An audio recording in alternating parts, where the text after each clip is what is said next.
Gravando. Salve, salve família, mais um podcast começando. Quero iniciar mandando um abraço aqui pra toda a galera do distrito, em especial do distrito, né? Pro Maicon, pra Fábio, pro pessoal da base do Jean aí, da Madesat, que estão cedendo os participantes dele pra vir aqui apoiar a base Zero Esquerda. Já quero mandar um recado pra Fábio já, que é o Fábio. Tem dois aqui da Jean já, um voltou ainda. E tinha mais um que era pra vir, eu não vou falar o nome pra deixar em segredo, que queria ficar nos bastidores. Não vou falar o nome, vou falar só como o pessoal conhece ele, que é Marquinhos, né? O pessoal conhece por Marquinhos. Que ia vir também. Eu acho que o pessoal da Jean tá quase que migrando pra cá, não tão? Tá. Não, sim, ali ó. Sim. Vou mandar um abraço pro Maicon também, que apoiou o projeto, curtiu, mandou mensagem lá no grupo, dizendo que apoiou a nossa iniciativa por ter feito o podcast. E, cara, eu acho que eu vou explicar o nome da base de novo. Vou explicar o nome da base de novo pra tu, que chegou aqui agora e tá pensando assim, por que raio que os caras botaram o nome de Zero Esquerda na base deles, né? Bom, como o episódio hoje é sobre filosofia, eu vou tentar filosofar aqui então, né, meu? Vou tentar filosofar. Se os convidados me permitir, vou tentar entrar no campo deles ali. Vou falar de Sócrates. Já comecei bem, não comecei? Já comecei citando um filósofo bom, é grande, não é? A maioria das pessoas conhece Sócrates, eu acho. Qual que é a máxima socrática, cara? Aqui o Sócrates ficou conhecido por aquela frase. Sei que de nada sei. Só sei que nada sei, né, cara? Pô, mas, tu não se pergunta como é que pode o cara dizer que não sabe nada e ser considerado um baita filósofo, meu? Pra quem não sabe, Sócrates, me ajuda. Sócrates nasceu em Atenas, na Grécia, né? E tudo que a gente sabe de Sócrates foi dos discípulos deles, não? Platão é o principal, né? Que escreveu sobre Sócrates. Mas como que o cara é considerado sábio com uma frase dessa, meu? Só sei que nada sei. Cara, acho que ele é considerado sábio porque ele sabe que ele não sabe de nada. Que ele não sabe de nada, né? Vamos ver se vocês concordam comigo. Sócrates identificava ali a pequenez dele, né? Diante do universo. Exatamente. Eu acho que essa frase, eu sei que nada sei, ela te leva a tentar descobrir aquilo que tu não sabe, né? Quando tu sente que tu é pequeno demais, que tu começa a observar as coisas e tu fica se perguntando assim, pô, mas eu não sei sobre isso, né? E como eu gostaria de descobrir. Então eu acho que lá no fundo essa frase de Sócrates aí foi uma desculpa, né? Tipo, vou usar essa frase para achar que eu não sei nada e ao mesmo tempo eu sei muita coisa. Por quê? Porque eu vou atrás disso aí, vou tentar descobrir realmente como as coisas funcionam. Tu admite que tu precisa adquirir conhecimento, Exatamente. né? E assim a gente seguiu essa vibe também.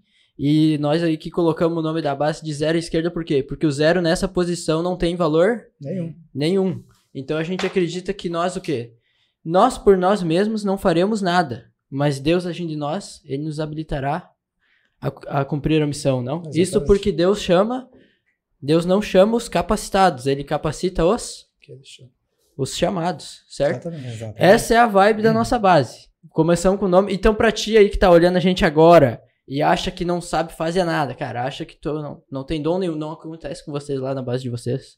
Vocês convidam o jovem pra chegar na igreja, aí tenta participar com ele com alguma coisa e ele começa a dar desculpa que não consegue fazer nada. Não acontece muito com vocês? Geralmente é assim. Ele não sabe cantar, ele não sabe pregar, ele não sabe falar em público, ele não sabe distribuir, ele não sabe interagir, ele começa a dar um monte de desculpa, né? Então tá bom, cara, não tem problema. Então faz. Ou seja, no caso, ele é um zero à esquerda. Exatamente, ele é um zero à esquerda. E agora não tem desculpa mais, por causa que agora a gente já botou até o nome dele aqui na base, não tem mais desculpa pra não participar. Eu queria ler um verso que tá lá em 1 Coríntios, se eu não me engano, cara. 1 Coríntios, vamos ver se eu acho aqui rápido, né, pra não passar vergonha. Vamos ver se eu vou passar vergonha ou não. Bom, pessoal, vamos ficar até o final agora. Até o final do podcast. Até o final, pra mim, que você Procurando Pra achar o verso Pra ali. achar 1 Coríntios. Calma. 1 Coríntios o quê? Não sei. Cara, acho que é 27 e 29, se não me engano. Deixa eu ver. 27 e 29. Vou ler aqui. Pelo contrário, Deus escolheu as coisas loucas do mundo para envergonhar os sábios. E escolheu as coisas fracas do mundo para envergonhar os fortes. E Deus escolheu as coisas humildes do mundo, e as desprezadas, e aquelas que não são, para reduzir a nada as que são, a fim de que ninguém se glorie na presença de Deus. Deus escolheu as coisas loucas para envergonhar os sábios. Deus escolheu tu, que é zero à esquerda, pra cumprir a missão também. Então não tem mais desculpa aí, gurizada. Pode vir participar, que o teu nome tá estampado aqui no logo da base. Cara, vamos começar então. A gente apresenta eles ou eles se apresentam, como a gente fez da outra vez? Eles se apresentam. Já pra eles se apresentar? Uhum. Então bora lá. Quem quer começar? Já para começar com o Matheus, para mim copiar ele para ver como é que se faz. Então, primeiramente, boa noite, bom dia e boa tarde. Não sei que horário vocês vão estar olhando o vídeo, né? Eu tô aqui de novo, né? Mais uma vez. Matheus, Feltrin. Mais uma vez, Fábio. E o Gabriel pertence provocando a a Fábio. Madesati mesmo. E agora eu vou passar pro Berdão, vamos ver se eu fui bem sucinto o suficiente. Vamos lá então, meu nome é Oberdan, eu sou, acho que, o mais velho aqui da turma, né? Tanto que quando eu vinha vindo no caminho eu disse, eu trouxe uma colinha aqui, né? Porque a cabeça já tá um pouco mais pra frente, né? Pior que ele falou isso. Eu sou acadêmico, né, de história, se Deus quiser estarei me formando aí esse ano. E é muito legal estar aqui nessa noite junto com o Gabriel, Ricardo, né, e o Matheus, né, mais uma vez, para a gente falar um pouquinho a respeito aí, ou tentar falar, né, sobre filosofia e sobre a questão, né, dos jovens, né, no caso aqui da Igreja Adventista Sétimo Dia. Show de bola. Vocês viram que hoje o visual tá um pouco diferente do outro, né? Sim, tá um pouco mais descontraído aí. É que eu peguei também, os caras são corajosos, a gente pegou os caras vindo do trabalho, na correria, né? Então o mínimo que tinha que fazer é dar alguma coisa pros caras comer também, né, mano? Concordo, os caras vieram aqui correndo. Tu consegue orar pra gente antes da gente começar o podcast? Que daí durante o podcast já pode ir pegando as pizzas e comendo. Consigo. Consegue? Consigo. Vamos orar então. Querido e eterno Pai, nós te agradecemos pela oportunidade de estarmos aqui, nesse momento tão agradável, junto com os meninos aqui, também o rapaz aí que é responsável pelo estúdio. E nós pedimos agora que o Senhor venha nos abençoar, nos dirigir, que tudo que falarmos aqui possa ter um objetivo. Abençoe esse alimento também que tão bondosamente o Senhor nos dá, em nome de Jesus. Amém. Amém. Eu vou pedir pra produção colocar a primeira pergunta ali na tela. Aí já vamos começar já.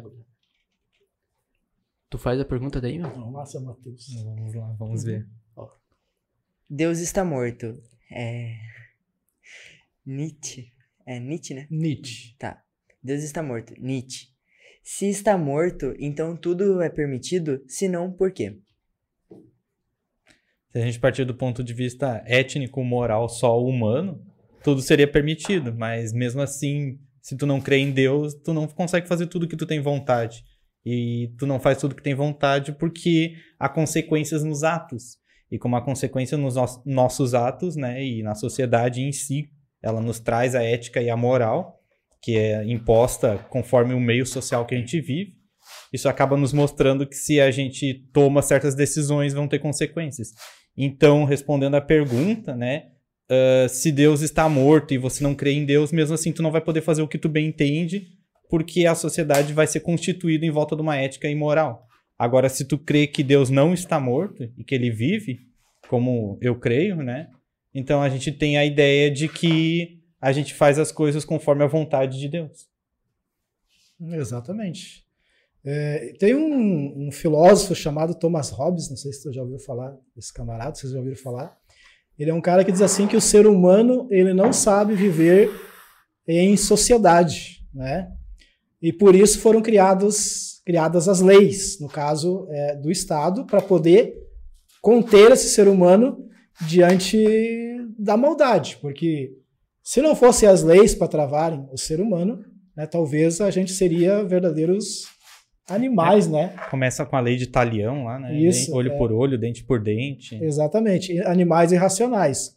Aí pensando nisso, eu chego à seguinte conclusão, que mesmo um ateu, talvez, né, acreditando que Deus estivesse morto, mesmo assim ele não poderia pensar que tudo estaria permitido. Porque existe uma moral dentro do ser humano, né, que impede ele de fazer essas coisas.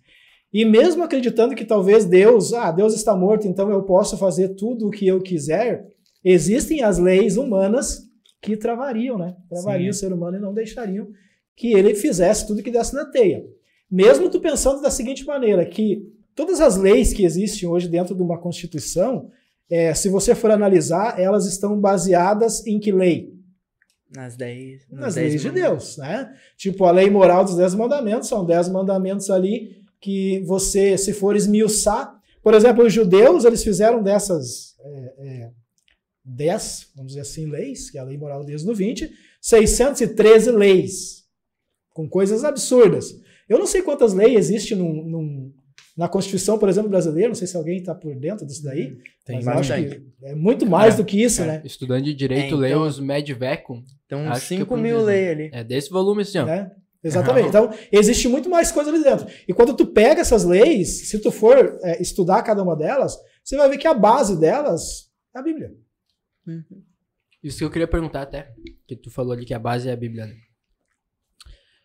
Se a gente tirar Deus da equação que o Nietzsche tentou fazer ali, que Deus tá morto, acho que a gente vai ter base daí, no caso, para constituir uma moral? Na verdade, teria que ser imposta por alguém, né? Exatamente. Porque se o ser humano não tem ninguém que decida por ele, naturalmente o ser humano é mau.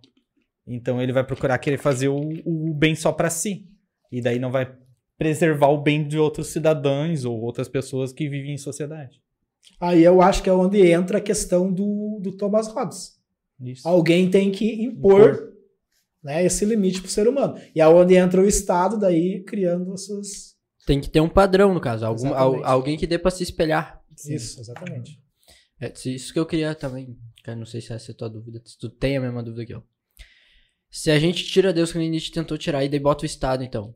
Eu acho que daí, que nem, por exemplo, a moral, ela vai ficar muito vaga, né? Não, digamos assim, os valores que um tem aqui, talvez Se tu outro tira não Deus, tenha no lá. caso, né? Se eu tiro Sim, Deus isso. e boto só o Estado pra cuidar disso, digamos, vamos supor. O Estado serve de De modelo. base, de Isso, base. de base. Eu acho que fica muito vago, não fica muito vago pra mim criar uma moral, porque eu acho que a gente pode combinar assim que existe sim, digamos assim, uma moral universal, né, digamos assim. Uhum. Que o que é errado aqui no Brasil também seria errado, digamos, no Japão, que nem, por exemplo, roubar alguém. Matar alguém pra roubar. Isso. Matar. Mas daí isso daí se originou de algum lugar, né? Exato. Exato, Mas isso que eu queria ver. Mas então, se originou de algum lugar, então se tu tirar Deus da equação totalmente, então não teria leis. Então se Deus está morto, teoricamente não tudo seria... É que tu teria moral e tu Seria teria o permitido? ato natural. Por exemplo, o ato natural, uma mãe defender o filho. Isso é um ato natural. Ninguém precisa ensinar ela isso. Ela acaba adquirindo isso conforme o filho nasce. Então, ela tem esse ato natural e tem o ato moral, que seria o de não roubar. Na minha concepção. Eu acho assim que, na verdade, não existiria essa questão da moral daí.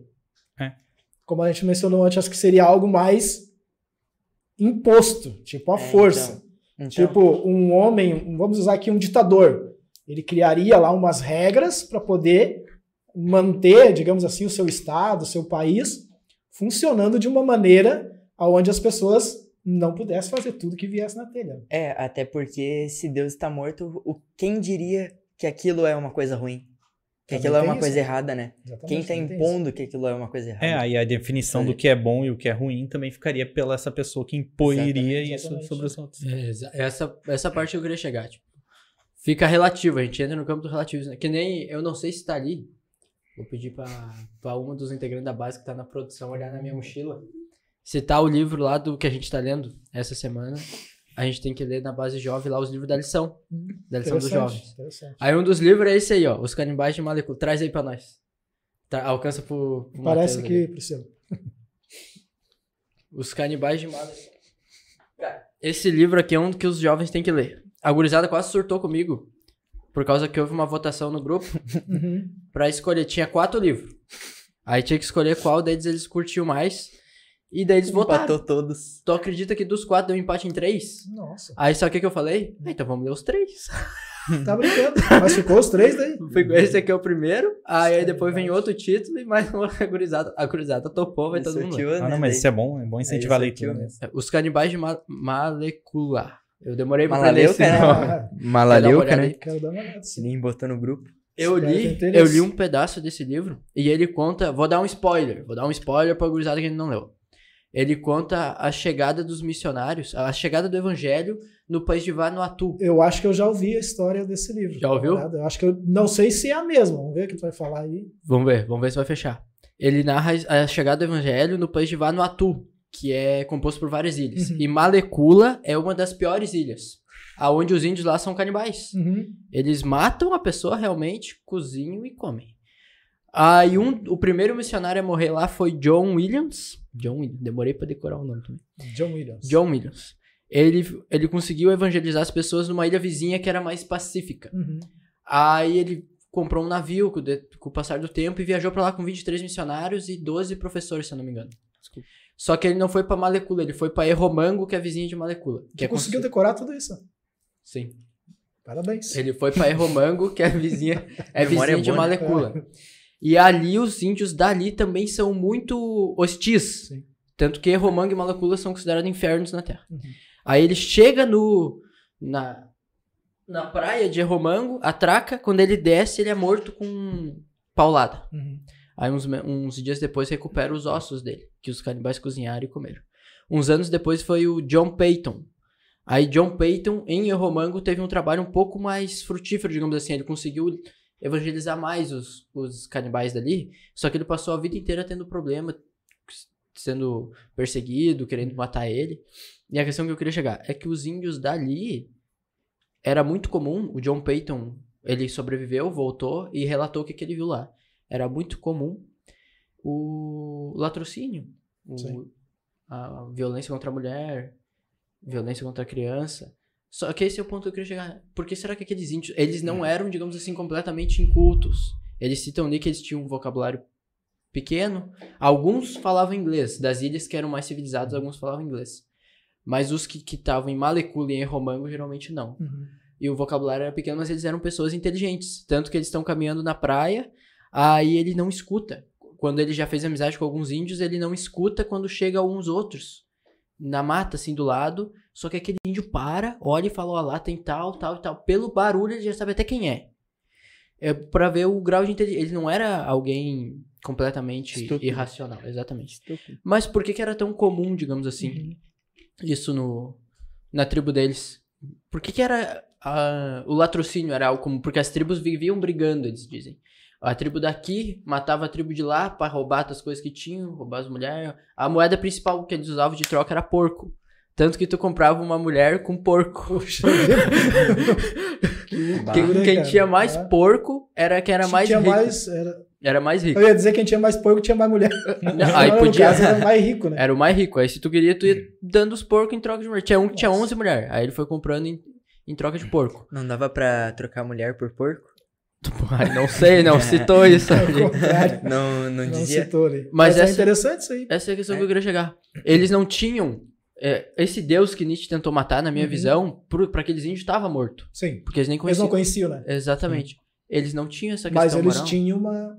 Eles tinham uma fé. Tanto que os Isso. missionários até citam que eles adoravam vários deuses. Tanto que o Peyton, um dia, ele tá fazendo uma pregação à noite, e 2 dos... Não me lembro se é curandeiro, como é que fala o nome certo. Mas tinha 2 índios que eram... Xamã, pode ser. Acho que é isso aí. Que eram considerados mestres dos espíritos lá. E Deve eles ser prometem matar o Peyton. Porque o Peyton tá pregando de um deus que não é o deles. Aí eles só falam que se eles conseguissem alguma coisa que o Peyton tivesse mordido, digamos uma fruta, eles faziam uma magia negra ali e matavam ele. Aí ele pegou 3 ameixas. Mordeu as 3 e tocou pros caras e falou, não, pode fazer a magia negra então. Eles passaram semanas tendo... Não, ele não morreu. Mas eles acreditavam em outras divindades. Mas eram todas divindades, assim, que apoiavam, digamos assim, a cultura, o hábito deles. Algumas divindades apoiavam digamos assim, a colheita. Apoiavam, não, a promiscuidade que eles tinham, entendeu? Outras divindades apoiavam a violência que eles tinham com outras tribos. Então eles não tinham essa moral estabelecida. Eu queria perguntar pra vocês, isso aí não serviria como exemplo, digamos assim, de não ter uma base fixa? Tu não tem um Deus que sirva como padrão pra tu ter uma moral? Aí agora tu entra no relativismo em que pra eles era normal isso? Aí a gente entraria no pensamento do que seria o bom e o ruim. Pra eles, o que eles estão fazendo não é ruim, porque eles foram ensinados assim. Então eles não tiveram um meio de saber essa distinção que nós temos entre o bem e o ruim. Entre o bem e o mal, por exemplo. Eles entram nesse pensamento onde, vamos supor, comprar uma mulher com um porco era uma coisa natural, então para eles não faria diferença.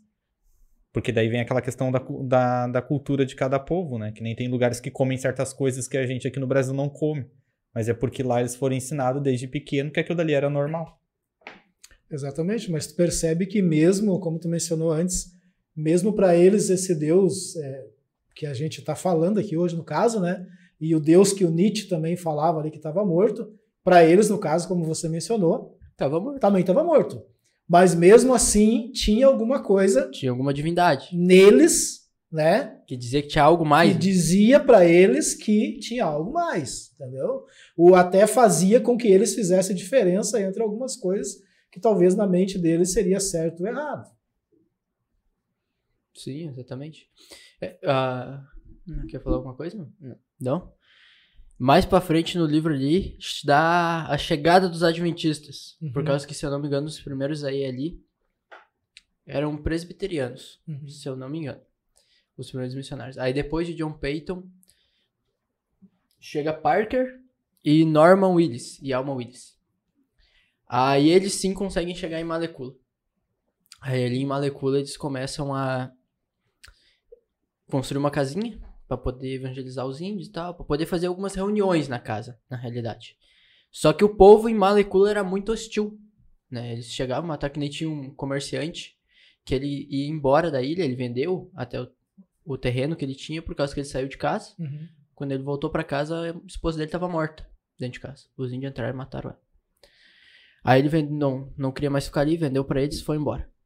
Os missionários contam que eles tinham bastante problemas de saúde também, com malária e coisas assim. Mas eles começam a evangelizar os índios e alguns ficam amigos deles. Alguns mudam, digamos assim, o comportamento. Não são mais agressivos, que nem os homens, quando chegavam numa certa idade, eles tinham que ir pra guerra. Enquanto as outras tribos, eles andavam de mosquete, porque eles conseguiam comprar mosquete dos comerciantes, e cacetete. Aqui pra nós é cacetete, mas ali eles falam o cacete, que seria acho que um pedaço de madeira comprido, né? E lança, andavam com isso. E essas pessoas que começaram a ter contato com os adventistas já em Malekula começaram a mudar, não eram mais tão agressivos. Isso aí acho que seria, digamos assim, agora Deus apareceu, né? Sim. A moral agora começou a vir, será que não? Começou a ter um padrão.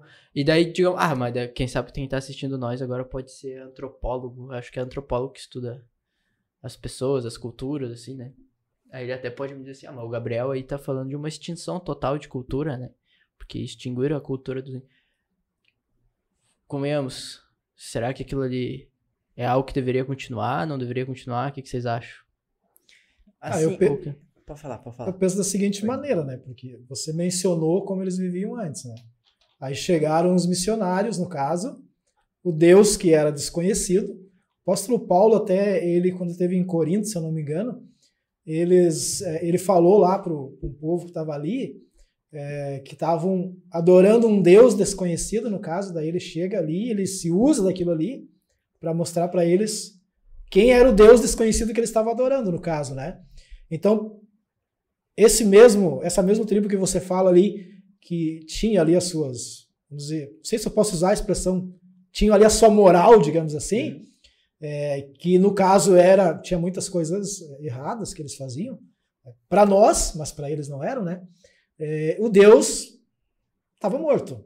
O Deus do Nietzsche, no caso, e o Deus de muitas pessoas que não acreditam, né? Quando os missionários chegam ali, eles trazem junto quem? O Deus desconhecido. Ou o Deus que está morto, tá? E o que acontece quando esse Deus chega na vida de uma pessoa? Muda a pessoa. Né? Será que ele, no caso aqui, quando Deus chegou na tribo, ele estava, como você mencionou, existe alguém, de repente alguém assistindo e dizendo, você está assassinando ou destruindo a cultura indígena, no caso, né? Eu acredito que não, né? Porque talvez muitas coisas que sejam praticadas, né, no caso ali, que estariam sendo praticadas no livro, não sei, talvez eu possa até ser xingado por alguém que vá assistir aqui a partir do momento que eu falo isso. Até, de repente, não seria cultura. Até porque uma cultura que trocaria um ser vivo, tá? Uma pessoa por um animal, assim, acho que não teria ética pra falar. Exatamente. eticamente falando. Se tu fosse lançar isso hoje, tipo, para um debate, É. eu acredito que não exista ninguém no mundo que vai apoiar um negócio desse. Exatamente. Pô, eu tô interessado um exemplo, sou solteiro, tô interessado numa menina, aí eu vou lá conversar com os pais dela, eu digo, eu trouxe meu porco aqui e eu vou trocar, né, Então, pela menina.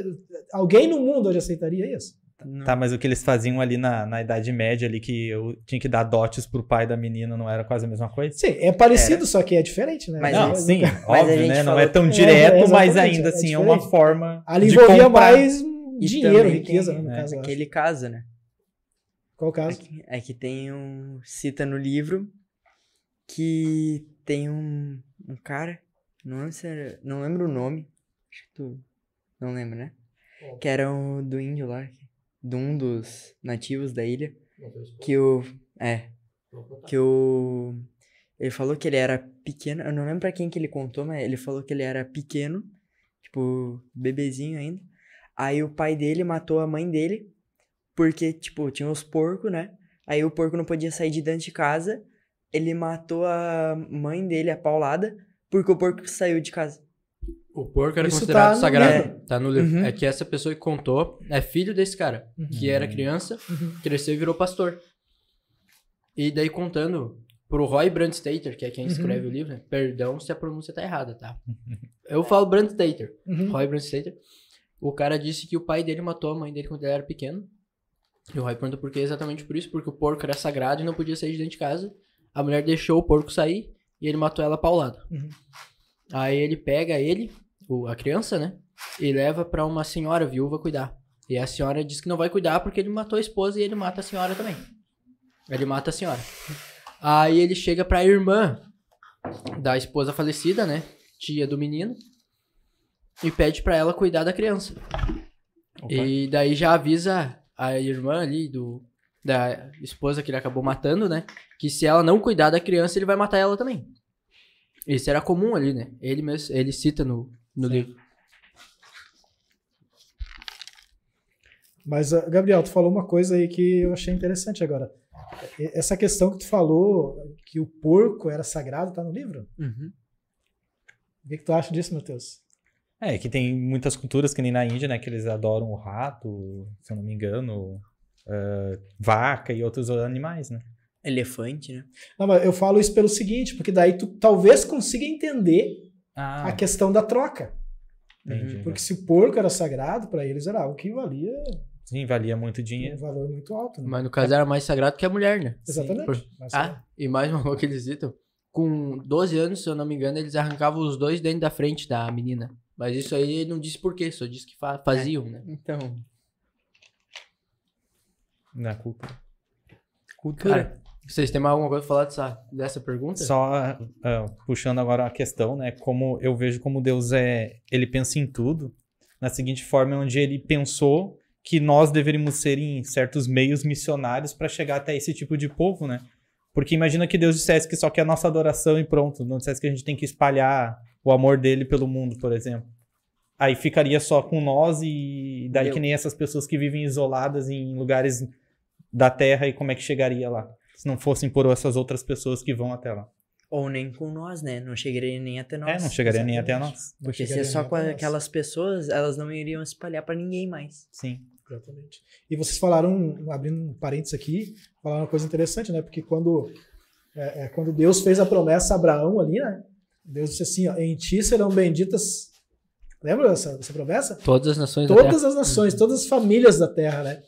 E como é que isso foi cumprido? Através de Jesus Cristo, né? Que é da descendência. E aí entra essa questão aí, né? Que Deus ele trabalhou de uma maneira para que todo mundo soubesse a respeito do plano da salvação. Né? Exatamente. Isso aí que vocês falaram de cumprir a missão tá até na parte de trás aqui, ó. Sim, foi o que eu li ali. Foi o que tu leu? Eles perguntam se tu aceitaria o chamado pra cá, por causa que a lista de vários missionários, até adventistas que acabaram morrendo, né? Por causa dessa... É isso dessa que eu me missão. refiro. Aí, imagina se não existissem pessoas como essas que se dispõem aí a esses lugares levar, nunca saberiam de Deus lá, né? Exatamente. E esse é um ponto também que, assim, a moral pra ser firme, no caso, digamos, na minha visão agora, vou dar a minha opinião. Pra pessoa ter uma base firme da moral que ela tem, ela tem que ter um princípio mais elevado, digamos assim, algo que vai além do que ela enxerga. Que nem, por exemplo, assim, essas pessoas morreram, que nem a família Gordon, George Gordon e deixa eu ver como é que era o nome do James Gordon. O George Gordon foi o primeiro Marte, aí depois o irmão dele foi pro mesmo lugar, mas não com o intuito de matar os índios, mas de evangelizar e oferecer perdão pros índios. Foi morto também. Pra uma pessoa chegar nesse ponto de ver o irmão dela, o irmão dele, que acabou sendo morto pelos índios, e ir pro mesmo lugar, não com a ideia de matar, mas com a ideia de evangelizar e tentar salvar, Não com vingança, mas sim não com pode perdão, ser algo humano, digamos assim, né? Não tá na esfera humana, mas só poderia estar na divina. Eu acho que não faz parte do ser humano isso, né? Exatamente. Tipo assim, Gabriel, você me fez lembrar de uma história rapidinho aqui, de um camarada que foi para uma dessas tribos, eu não lembro o país agora, até tá num livro que eu tava lendo ali, que ele diz assim, ó, que ele tinha a esposa e 2 filhos. Ele foi para lá, tentou pregar para as tribos, elas expulsaram ele, né? Foi morar, construiu uma casa em cima das árvores, como é em costume. O primeiro filho ficou doente, morreu, o pessoal pensou, o baile vai dar no pé. Ele não fugiu. O segundo filho ficou doente, morreu, pensaram, agora ele vai embora. Não foi. A esposa ficou doente, morreu, todo mundo pensou, sozinho ele, né? Aí ele não desistiu. Aí o que aconteceu? As pessoas das tribos começaram a pensar o seguinte, se o Deus desse cara, né, tem tanto amor a ponto de, né, digamos assim, se esse cara, ele ama tanto esse Deus a ponto de perder toda a família dele e mesmo assim querer continuar aqui para nos mostrar esse Deus, então esse Deus tem que ter alguma coisa de diferente. E aí ele começou a trabalhar. E hoje existem escolas e outras comunidades lá que estão totalmente envolvidas ali, pregando o evangelho por causa desse camarada que não desistiu. Exatamente. Só que como você, eu não gravei o nome. É um nome africano lá que eu não lembro. É um negócio bem difícil lá de tu botar na mente. Não, mas tem uns nomes que são difíceis. São bem difíceis. Cara, acho que vamos passar pra 2. Vou pedir pra produção botar 2 ali pra nós. Tu lê pra nós? Peraí. Quantas palavras são necessárias para convencê-lo Quantas palavras são necessárias para convencê-lo? Provas. Desculpa. Quantas provas são necessárias para convencê-lo de que Deus é real? Essa pergunta se destina a uma reflexão sobre uma pessoa estar disposta a crer ou apenas estar disposta a defender seu próprio dogma ateu. Manda ver, Matheus. Tu que é o filósofo. Antes nós estávamos tendo aqui uma discussão que, para mim, nessa pergunta, se ela fosse feita por um ateu para um crente, deveria ter um não nessa palavra ali, na pergunta, onde deveria ter assim, quantas provas são necessárias para convencê-lo de que Deus não é real. Ou seja, um ateu falando para um crente. E para um crente, tu não precisaria de nenhuma prova, porque se ele crê em Deus, tu não precisa que prove que Deus não é real. Ele sabe que Deus é real. Agora, se tu tira o não e bota na perspectiva de, por exemplo, um crente perguntando para um ateu, não importa quantas provas tu dê que Deus existe, se esse ateu não quer acreditar ou não quer saber desse Deus, para ele não importa quantas provas tu dê. Ou seja, no caso, um ateu, não existe prova que possa fazer ele crer em Deus. Se ele estiver convencido de que não vai crer em Deus. Em Deus. Ou Deus, né? Vamos botar assim. Agora, se eu lançasse uma pergunta, agora eu vou... Me permitam aqui? Se eu lançasse uma pergunta. A gente, como cristão, a gente consegue provar a existência de Deus? Sabe que o Rodrigo Silva, um arqueólogo aí, famoso da nossa igreja, ele disse que a fé, até uma entrevista que ele fez de Jô Soares um tempo atrás, não sei se alguém de vocês assistiu, onde ele disse que a fé, na verdade, as pessoas confundem às vezes. Com crendice. Exatamente, com crendice. E ele disse que, na verdade, a fé verdadeira, ela é algo racional. Exatamente. Exatamente.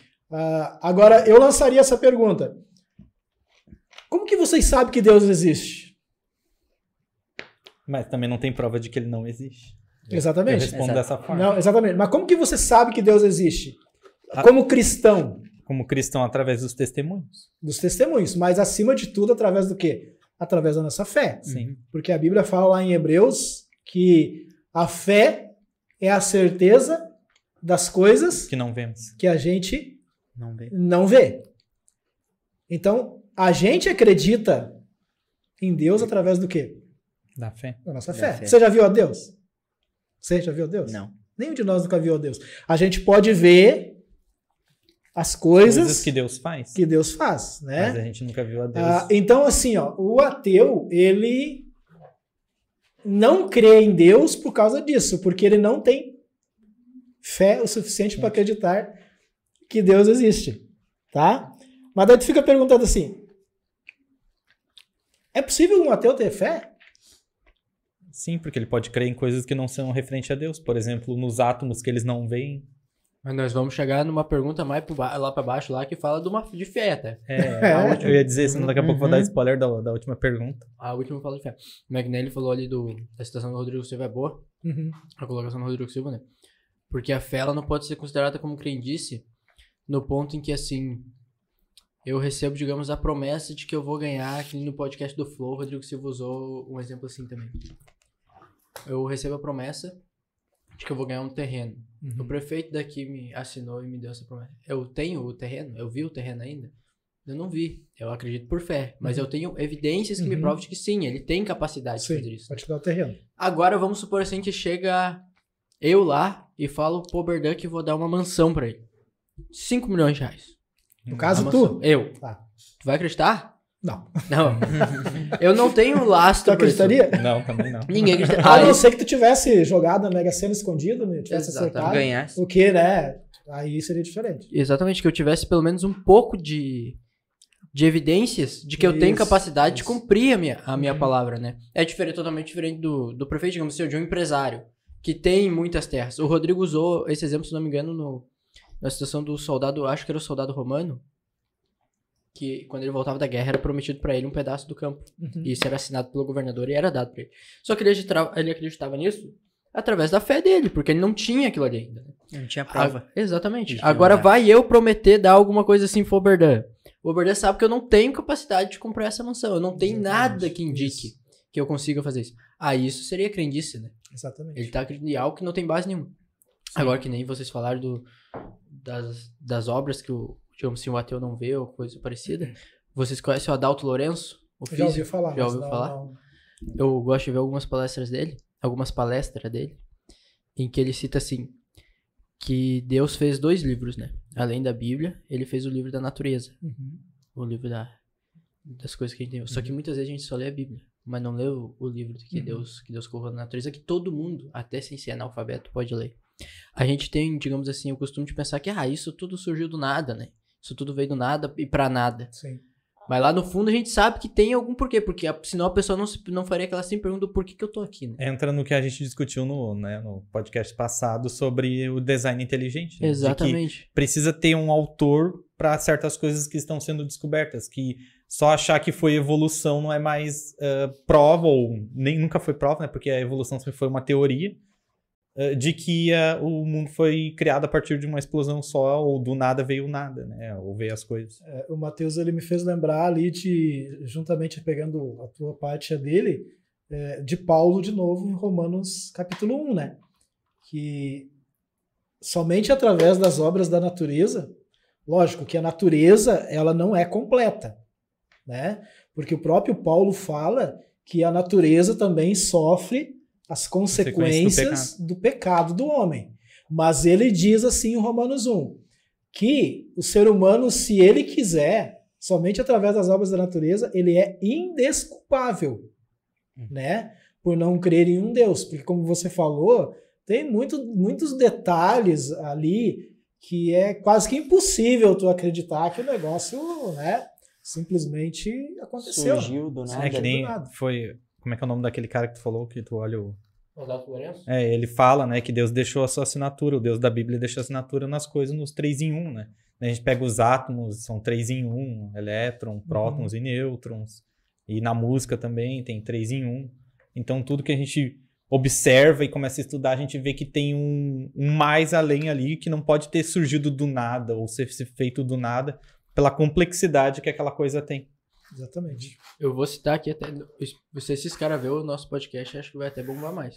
Vocês viram o podcast do Flow com o Sakane e o Rodrigo? Eu vi Eu vi uns pedaços. Uns pedaços? Ah. Vocês viram que até o Sakane, numa frase dele, ele usa a hipótese do Big Bang? Uhum. Cara, Sim. diminuiu mais ainda. Vamos ver porque pode ser qualquer coisa. Exatamente, pode ser qualquer coisa. É pra provar que não é um fato consumado. É que te ensinam no colégio que tá consumindo. É que nem eles falam no podcast, tu fala que tu é criacionista, tu é alvo de piada. Sim. Muitas vezes tu é alvo Então, de piada. cientista e é E é criacionista. criacionista. Piada. Cabe. Vocês têm mais alguma coisa pra falar dessa pergunta aí? Pra mim, eu acho que, como ficou bem claro ali, eu acho que é quantas provas precisam para convencer um ateu de que Deus é real. Exato. Aí, no meu caso, a minha opinião, eu acho que para convencer um ateu de que Deus é real, a gente, como cristão, sabe que às vezes entra o sobrenatural de Deus, né? Caso contrário, eu acho que não existe argumentos para ti, como ser humano, tentar convencer um ateu de que Deus é real. Que nem como eu citei no começo. Se essa pessoa não estiver disposta, pelo menos, te ouvir, então já não consegue nada. Por isso que depois vem dogma, né? Por causa que seria algo inquestionável. Né? Isso, Seria um que se ela tiver isso Exatamente. como uma verdade de que Deus está morto, que nem como Nietzsche diz, né? Se essa pessoa tiver isso intrínseco dentro de si, ela não vai acreditar em nada que tu fala, mesmo que tu traga provas realistas até. Mesmo que esteja na cara dela. Provavelmente, mesmo que Deus desça na frente dela, ela ainda não acreditaria. Exatamente. Vou pedir pra produção botar a 3. Vou ler. Essa aí é complexa. Hein? Essa aí até no trabalho lá deu enrosco pra mim lá. Sério? Sério. Bah. Não é o bastante ver que um jardim é bonito. Tá, desculpa. Deixa eu começar a botar mais perto. Não é o bastante ver que um jardim é bonito sem ter que acreditar que... Peraí. Sem ter que acreditar também que há fadas escondidas nele. Douglas Adams. É isso, né? Isso. Douglas Adams. Explique o que Adams quis dizer com esta pergunta. Ela se aplica ao conceito criacionista? E agora? Na minha opinião, aí entra o design inteligente, né? Porque se a gente pressupõe que para um jardim, como Adams disse, precisa ter alguém cuidando dele, então a gente pressupõe também que esse jardim tem que ser criado. E se ele for criado para que alguém cuide dele, a gente acredita que há um Deus por trás. Tanto é que se tu pega já na mitologia celta, onde as fadas foram mais espalhadas, né? Eles têm um deus que é o Oberon, se eu não me engano o nome, que é o deus das fadas que criou tudo.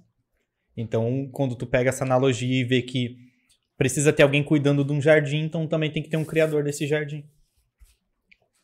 No caso, então, tu acha que se aplica, como diz ali, ao conhecimento criacionista. Sim. A questão é, onde entram as fadas?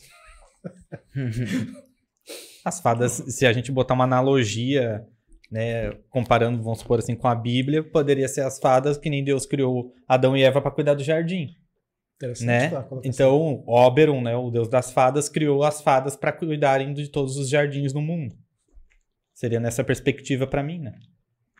O Adams ali, eu peguei essa frase do Adams, eu nem conheci o Adams. Eu não sei quem é. Ele foi muito amigo, vou ver se eu não vou falar bobagem. Ele foi muito amigo do Richard Dawkins, conhece Dawkins? O Dawkins é um dos maiores evolucionistas do mundo hoje, ateu, né? Um dos maiores ateus do mundo. Aí essa frase tá no livro do Dawkins, aquele Deus um delírio. Quem quiser olhar lá depois pra achar que eu tô inventando as coisas, tá lá, tá no livro. O Adams, assim como o Dawkins, ele era ateu. Aí ele bota essa frase no contexto de tentar negar a Deus, né? Só que o que eu penso com isso ali? Não é o bastante ver que um jardim é bonito, sem ter que acreditar também que é fadas escondidas nele. O Adams admite que o jardim é bonito e que foi bem criado. Mas ele simplesmente quer colocar Deus no campo místico. E dizer assim, Deus Exato, no campo lúdico. Exato. Entendeu? Naquela questão de que tu tá admirando o jardim, flores, como você falou, bem cuidadas, né? Alguém plantou essas flores, elas cresceram, né? Germinaram, deram flores, frutos, sei lá coisa do tipo. Sementes. Né? Sementes, né? E aí ele pega e coloca dentro disso o quê? As fadas, o místico, a imaginação. aquela coisa de que a tua mente pode, sei lá, pensar o que tu quer, e porque fadas, na verdade, como você falou ali, é de origem celta, né? A principal cultura que começou a germinar esse tipo de misticismo foi a cultura celta. Mas tem várias outras culturas também, né? Exatamente. E sem querer, ele acaba, pra mim, realmente ali, aplicando isso ao criançamento. Porque ele acabou de admitir. É que Isso. ou ele poderia, na verdade, ter dito assim, ó, se tu olha pro universo, pra que tu tem que ficar procurando um cuidador do universo, um criador, entendeu? Também seria nessa perspectiva, na minha opinião. No meu ponto de vista, ele colocou as fadas, não sei se vocês concordam, pra tentar Tirar Deus. destruir o negócio, tirar Deus. Exatamente. Sim, Mas ele transformar admitiu Pra dizer que que tá Deus é bonito o imaginário. suficiente. Exatamente. Pra dizer Você que falou, Deus é ele falou imaginário. tudo agora. Ele colocou as fadas pra dizer assim, ó, tá tudo aqui, ó, tipo, você mencionou, o universo tá todo aqui. Tá Tá? tudo feito. Tudo feito. Funcionando Feito, bonitinho. Tá? Só que não existe um Deus. Ele é Imaginário. imaginário. Aí ele colocou as fadas, que é algo imaginário. É. Já bem Exatamente. por aí. Tem a outra pergunta. Vocês têm mais alguma coisa pra falar dessa? Tá tranquilo essa aí pra mim, tá? Tá de boa? Vamos passar pra próxima, então. Pediu a produção botar a outra. A outra vai repetir o Adam. Uhum. A frase: não é o bastante ver que um jardim é bonito, sem ter que acreditar também que há fadas escondidas nele, de Adams, ignora a conhecida máxima socrática, isto é, C. Só sei que nada sei, é verdade. Não deveria ele apenas pensar que talvez o que ele chama de fadas, tá entre aspas, pudesse ser real? O que vocês acham? Esse aí é complexo. Eu acho sim. Ele botou Deus no campo do misticismo, mas Isso. ele admitiu que o jardim é bonito. Só que agora ele diz que, não, É que não pra mim ali, pra mim Adams, ele tava sendo sarcástico. Ele tava dizendo tipo É. assim, vocês têm que olhar pras coisas e dizer que alguém criou aquelas coisas. Aí é a Exatamente. mesma coisa que olhar pra um jardim e dizer que tem fada lá. Se tu for pesquisar na biografia do Adams, sarcástico era uma das qualidades dele. Só que ele diz, não é o bastante, agora tem que acreditar que tem fadas lá. Se ele seguisse o pensamento de Sócrates ali, ele não deveria pelo menos acreditar que talvez o que ele chama de fada pudesse estar lá? Ele não tá sendo aberto o suficiente pra crer que pode existir É que nem a Deus. gente disse antes, se a pessoa não tiver disposta a pelo menos ouvir um ponto de vista diferente, pra ela sempre vai vir com esses tipos de desculpa, entendeu? Sem nem pensar que nem como Sócrates diz que essa frase de Sócrates, ela me lembra muito aquela ditado dos professores que eles dizem assim, que um professor nunca vai saber de tudo, né? E não também um professor nunca vai deixar de aprender com um aluno. Porque mesmo no decorrer do aprendizado do professor, ele sempre tem mais para saber. Assim como os alunos têm o que ensinar para o professor. Então, quando tu diz sei que de nada sei, né? Tu tá querendo dizer que, na verdade, tem muita coisa que, além daquilo que tu já sabe, o pouco que tu já sabe, tem mais para ser adquirido. Exatamente, eu concordo contigo. Pra mim, o que Adams estava fazendo ali é defender o próprio dogma dele. Sim. Por causa que ele não tá sendo aberto o suficiente pra dizer assim, não, eu sei que é bonito, eu sei que tá tudo funcionando, talvez possa existir um criador. Mas diz, não, isso não existe. Tá fechado o negócio aqui. Exatamente. Exatamente. Tipo, o Sócrates falou, eu sei que Nada sei. sei. E o Adams disse, olha, pra mim é isso aqui e deu. É. Todo o meu conhecimento tá aqui em cima. É isso aqui, eu não tô disposto a buscar pra ver realmente... Ele tá se sendo existe um- mente fechada. Isso. Uma Eu não mente- tô disposto a buscar pra ver se quem plantou esse jardim, quem manteve, quem regou, quem fez, né? Isso aqui deu. É que nem como eu disse no começo, ele tem aquele pensamento tipo assim, por que vocês têm que ficar olhando pro negócio e tem que ficar dizendo que alguém criou? Só olha e acha que é bonito. Pronto. Por que tem que ver um desenho e perguntar quem fez esse desenho? Sim, eu só vou lá e admiro, eu não tenho que saber quem. E aí contraria a ideia do Sócrates, porque o Sócrates já ia pensar diferente. Pô, o desenho tá ali, é bonito. Quem Mas quem fez? pintou ele? O que essa pessoa tava pensando? O que ela tava pintou? pensando? O que significava aquela cor? Isso, o que quer dizer isso dali? Quem é o cara? Onde ele estudou? Como se formou? Como aprendeu a desenhar, né? Já o Adams já olhou ali, pô, é show de bola, mas pra mim tá suficiente. Não quero saber mais nada. Bem Pra por mim aí. acabou aqui. Ele Pra acabou mim aí. é um cachorro. Daí o outro chega e fala, é um gato. Não, é um cachorro. E é isso, e deu. Isso aí. Vocês têm mais alguma coisa? O tempo tá sendo cruel com nós hoje. Então. Mas essa última aí é Da a última vez. última agora. Agora Não, vem a não. última. Agora vem a última. Tem mais uma. Essa aí. Tem a Stephen Hawking, em seu livro O Universo numa Casca de Nós, diz que o universo surgiu através de leis físicas estranhas e desconhecidas. Crer nisto seria um ato de fé? Se sim, porque agora nós chegamos na fé do ateu. Na O que fé. vocês acham? É que nem aquela outra pergunta que tu fez aquela outra vez sobre Aquele cientista que fez o programa... Qual? Ai, meu Deus, ele fez aquele documentário do universo lá. Qual? Tu tá falando do documentário do Cosmos? Isso, é. Ah, tá. Então, aí naquela pergunta lá tu fala mais ou menos uma coisa parecida, que daí ali ele diz que uma raça alienígena pode ter vindo aqui na Terra. Pra te ver, eles têm uma teoria tão grande pra explicar a criação da vida na Terra. Carl Sagan, né? É isso, que chega a ser uma fé que eles têm que crer que essa teoria ou essa possibilidade é a verdade, porque eles não têm provas. Assim como o evolucionismo. O evolucionismo não tem prova de nada. Então, tu tem que crer que os seres evoluíram a partir de uma espécie, que nem os seres humanos, né? A partir de uma espécie igualitária ali, que saiu os outros. Isso aí que eu queria falar, até vamos ver se vocês vão citar mais, da crendice, porque aqui não é fé. É. A gente discutiu agora antes aqui o que é o significado de fé, Isso. né? Tu não acha que ele acreditar, que nem o Adalto Lourenço explica o que é uma lei física estranha e desconhecida. Ele não sabe nem o que é, não sabe de onde veio. Mas ele explica. Mas ele explica o que é. Interessante isso aí. Sabe que, pra mim, Stephen Hawking foi um gênio. Né?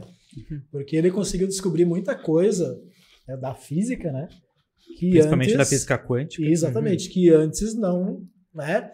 Que nos possibilitou ter smartphones, por exemplo. Exatamente. E ele era um cara, assim, que ele não tinha medo de se contradizer, né?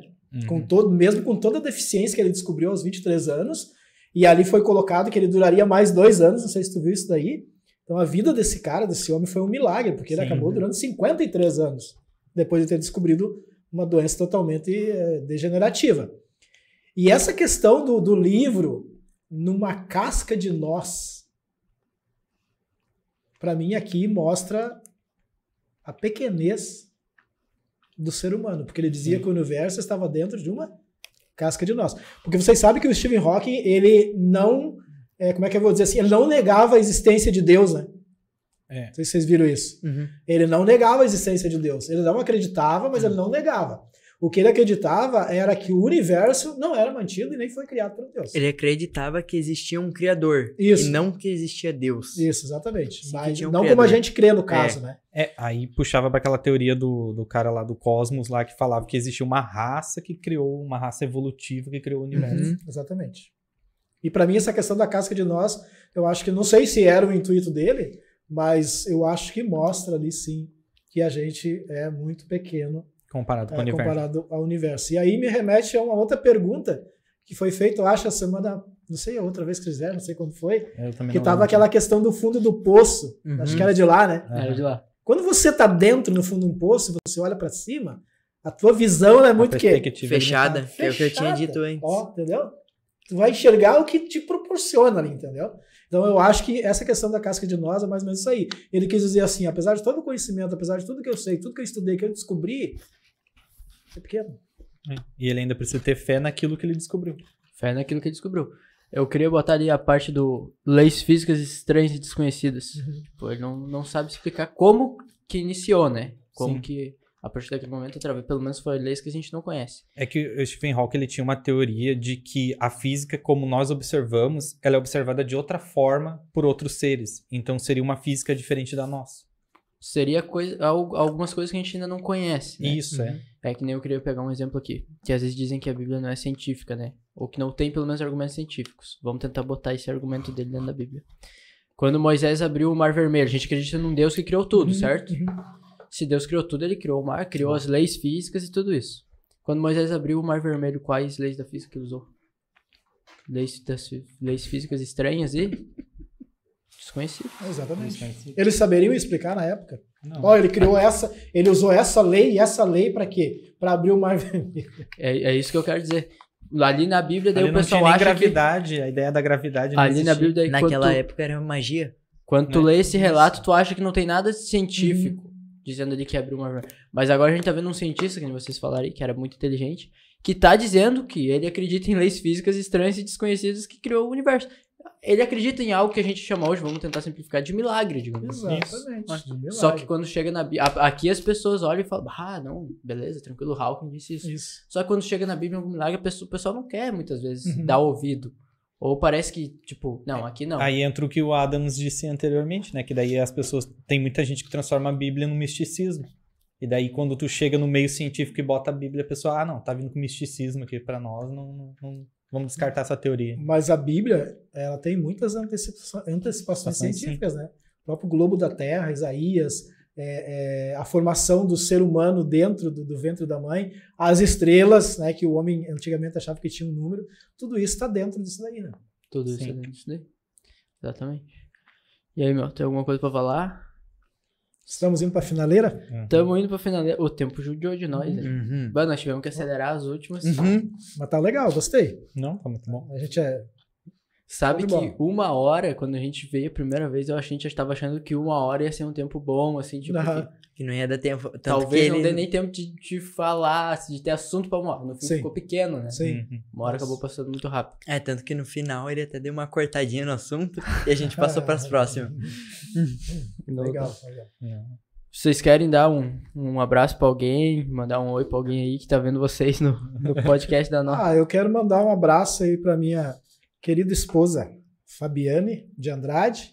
Ela que me ajudou, porque como eu mencionei ali antes, eu tô na correria realmente, tanto que na outra terça era pra mim. Eu tô aqui com outra terça, nem sei quando é que vocês vieram aqui, não lembro Acho que direito. foi mês passado. Acho que foi mês passado, na é, terça, mas na terça. Eu mencionei pra você que eu não ia poder vir, porque eu realmente tô na correria e um monte de coisa, né? E aí hoje eu disse pra ela, Bato, faz um favor pra mim ali, tu imprime aqueles negócios lá, né? Então quero mandar um abraço pra ela, dizer que eu amo muito ela e tem parte do dedo dela nesse negócio aqui. E tu, Matheus? Não tem ninguém pra agradecer no momento. Tá de boa? Mas tem pra dizer que da Madesat eu não saio tão fácil. Tô com o Matheus, tá? E foi show de bola estar aqui com vocês. Faltou o Marquinhos, Fábio. Faltou o Marquinhos, não, velho. Ô Marquinhos, da próxima vez tu tá... Tu tem que vir. Comparece. Tem que Teve- vir. Eu nem vou falar aqui que eu falei pro Gabriel, que eu disse pro Gabriel assim, ó. Isso, ele disse que não vai vir, então é porque ele não vai vir. Te entreguei. E teve pizza, meu. Não sei se tu não tava acreditando, mas teve pizza. A galera... Assim, a galera- perdeu. Sobrou até uma fatia pra ti, mas né? Perdeu. O Ricardo comeu a tua fatia. E aí, Uhum. meu, Não veio? quer mandar um abraço pra alguém aí? Não. Não? Então eu vou encerrar. Vou agradecer a tu que tá olhando a gente até agora. Vou agradecer o Maicon que deve estar olhando a gente aqui também. A Fábio que emprestou os jovens dela, tá emprestando os jovens dela. Obrigado pra pelos cá. jovens. Vou agradecer a todo o distrito, né, que apoiou bastante o nosso projeto. E, cara, é isso aí. Eu agradeço vocês por terem topado, né, que nem vocês falaram, Nós vieram que da correria. agradecemos. Vieram da correria, nós viemos correndo. Jantemos aqui, né, Eu já não tenho mais. já que não deu Valeu, tempo de jantar antes. Muito obrigado por ter assistido a gente até aqui e até o próximo podcast aí, gurizada. Até. Beleza.